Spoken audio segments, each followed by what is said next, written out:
Hola, mis buenos amigos y compañeros de lectura de la Biblia, la palabra de Dios. En esta ocasión voy a utilizar esta versión que dice el Nuevo Testamento interlineal, escrito por César Vidal, pero aquí encontramos la versión Reina Valera de 1909. 1909. En 1909, por lo menos en México y seguramente en Latinoamérica, muy pocas personas, un 20-30% de las personas sabían hablar, así que muy poca gente pudo leer y estudiar. En México por lo menos es en el sexenio, creo, en la presidencia de don Lázaro Cárdenas, que hubo un esfuerzo muy grande para que el pueblo mexicano pudiera aprender a leer y a escribir. Entonces, realmente la 1909 fue poco conocida y ya después llegó la de 1960. Así que voy a dar lectura de esta versión de 1909 y dice así que ya es las últimas horas previas a la crucifixión de nuestro Señor. Dice así: y luego por la mañana, habiendo tenido consejo los príncipes de los sacerdotes con los ancianos y con los escribas y con todo el concilio, llevaron a Jesús atado y le entregaron a Pilato. Todos los poderosos, religiosos, políticos, económicos de esa época, judíos, decidieron, ¿verdad?, que llevaran a Pilato para que muriera.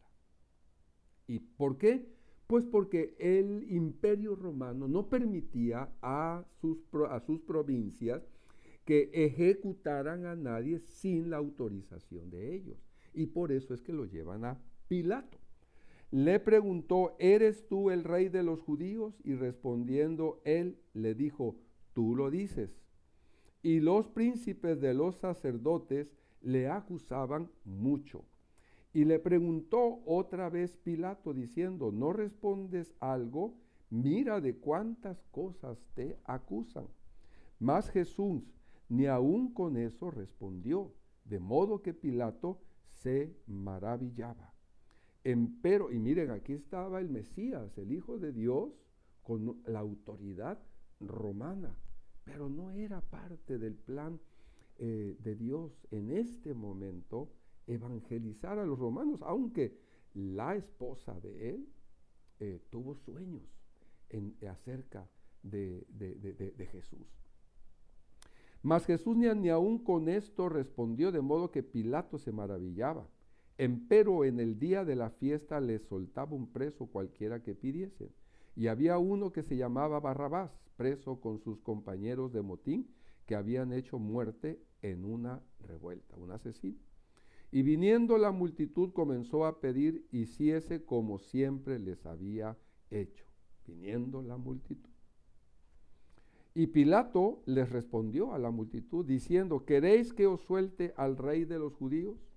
Porque conocía que por envidia le habían entregado los principales de los sacerdotes.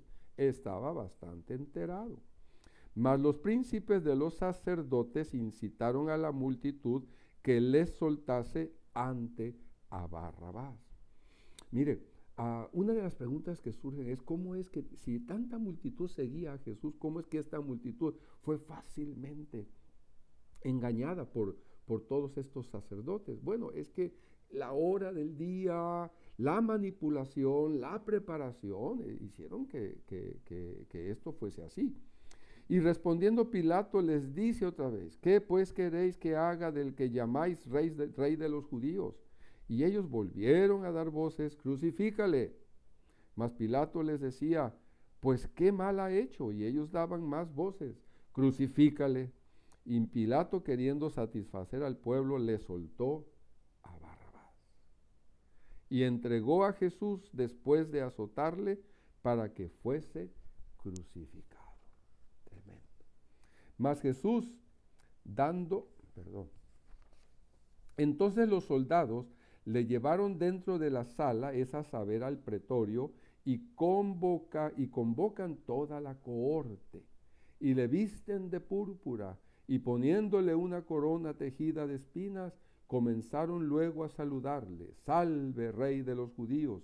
Y le herían en la cabeza con una caña, y escupían en él, y le adoraban hincadas las rodillas. Y cuando le hubieron escarnecido, le desnudaron la púrpura, y le vistieron sus propios vestidos, y le sacaron para crucificarle. Los romanos, ignorantes de quién era al que estaban maltratando. Y cargaron a uno que pasaba, Simón Cireneo, padre de Alejandro y de Rufo, que venía del campo, para que llevase su cruz. Y el Señor, aceptando todo ello, silencio, como cordero fue llevado al matadero. Y le llevaban al lugar de Gólgota, que declarado quiere decir lugar de la calavera, y le dieron a beber vino mezclado con mirra, mas él no lo tomó. Parece que esa era una bebida que hacía que la gente estuviera medio dormida, y el Señor no quería estar como drogado. Y cuando le hubieron crucificado, repartieron sus vestidos, echando suerte sobre ellos que llevaría cada uno. Y era la hora de las 3 cuando le crucificaron. Este número 3 se refiere más que nada como a las 9 de la mañana. Eran las 3 horas romanas, las 9 horas de los judíos. Y el título escrito de su causa era El Rey de los Judíos. Y crucificaron con él 2 ladrones, uno a su derecha y el otro a su izquierda. Y se cumplió la escritura que dice: y con los inicuos fue contado. Y los que pasaban le denostaban, meneando sus cabezas y diciendo: ah, tú que derribas el templo de Dios y en 3 días lo edificas, sálvate a ti mismo y desciende de la cruz. Y el Señor, escuchando todo ello, el Señor de señores, el Rey del universo, el Creador, escuchando todo esto. Y de esta manera también los príncipes de los sacerdotes, escarneciendo, decían unos a otros con los escribas: a otros salvó, sanó, y a sí mismo no se puede salvar. El Cristo, Rey de Israel, descienda ahora de la cruz, para que veamos y creamos. Si él hubiese hecho, ¿hubiesen creído en él?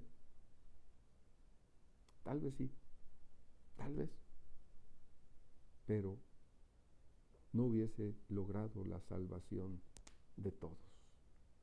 También los que estaban crucificados con él le denostaban, los 2 que estaban crucificados con él. Uno de ellos se arrepintió. Y cuando vino la hora de sexta, fueron hechas tinieblas sobre toda la tierra hasta la hora de nona, del 12 de mediodía a 3 de la tarde aproximadamente. Y a la hora de nona exclamó Jesús a gran voz diciendo: Eloi, Eloi, lama sabactani, que declarado quiere decir: Dios mío, ¿por qué me has desamparado? El lenguaje normal de Jesús era el arameo, pero aquí se traduce del arameo al griego. Y oyéndole uno de los que estaban allí decían: he aquí, llama a Elías. Y corrió uno y empapando una esponja en vinagre y poniéndola en una caña le dio a beber, diciendo: dejad, veamos si vendrá Elías a quitarle. Mas Jesús, dando una gran voz, murió. Entonces el velo del templo se rasgó en 2, de alto abajo, de arriba abajo. Era muy alto. Imposible que gente humana hubiera hecho eso. Y el centurión que estaba delante de él, viendo que había expirado así, clamando, dijo: verdaderamente este hombre era el Hijo de Dios.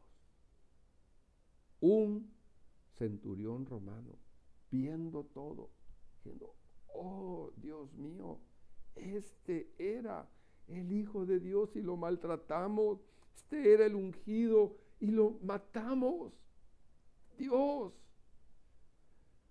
Seguramente ese hombre cayó en tierra, creyendo que vendría el juicio, la destrucción de Dios sobre todo. Verso 40. Y también estaban algunas mujeres mirando de lejos, entre las cuales estaba María Magdalena y María, la madre de Jacobo el menor, y de José y Salomé, las cuales estando aún él en Galilea, le habían seguido y le servían, y otras muchas que juntamente con él había subido a Jerusalén. Ya les comenté en otro momento que el Evangelio de Marcos prácticamente no dice nada de la familia de Jesús, de María y de sus hermanos, de José menos. Y aquí encontramos la ausencia también de la referencia a la madre del Señor. Y cuando fue la tarde, porque era la preparación, es decir, la víspera del sábado, José de Arimatea, senador noble que también esperaba el reino de Dios, vino y osadamente entró a Pilato y pidió el cuerpo de Jesús. Y Pilato se maravilló que ya fuese muerto. Y haciendo venir al centurión, preguntándole si era ya muerto, porque la crucifixión era un martirio de muchas horas y a veces días. Y enterado del centurión, dio el cuerpo a José, el cual compró una sábana y quitándole le envolvió en la sábana y le puso en un sepulcro que estaba cavado en una peña, y revolvió una piedra a la muerte del sepulcro, y María Magdalena y María, madre de José, miraban dónde era puesto. Yo te invito en este momento para cerrar los ojos y lamentar la muerte del Señor. Sus discípulos habían perdido toda esperanza porque ellos muy poco, en este momento, muy poco tenían presente de la resurrección que tú y yo sabemos por la gracia de Dios. Pero en ese momento todo estaba perdido. Pero gracias a Dios que hay esperanza en Él. Porque lo que es imposible para los hombres es posible para Dios. Que Dios te bendiga y te guarde y haga resplandecer su rostro sobre ti y tenga de ti misericordia. Nos vemos en la próxima.